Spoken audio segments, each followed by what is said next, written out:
Tablet नेबिल या इसका generic name नेबियोलोन है। गेट्स फार्मा की मैन्युफैक्चरिंग है। एक फेक में 14 टैबलेट्स आते हैं।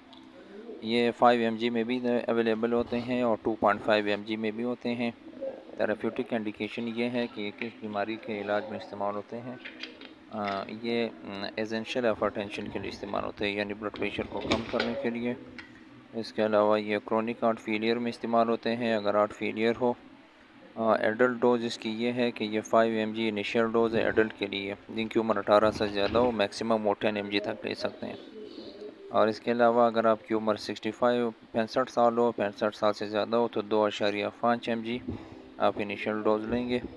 अगर आपका रीनल इम्फेयरमेंट है, जिगर का मसला है, लीवर ख़राब है, तो आप इनिशियल डोज 2.5 mg लेंगे। अगर आपको रीनल इन्फेयरमेंट हो यानी किडनी में इशू हो, तब भी आप 2.5 mg की टेबलेट डेली लेंगे इनिशियल डोज। इसके साइड इफ़ेक्ट, जो मोस्ट कॉमन साइड इफ़ेक्ट इसके ये ब्रेडिकार्डिया है, यानी हार्ट बीट को कम कर देता है। जिन मरीज़ों का हार्ट बीट पहले से कम हो यानी वो नहीं ले सकते। और दूसरा इसका साइड इफ़ेक्ट डिजीनेस है। Thank you.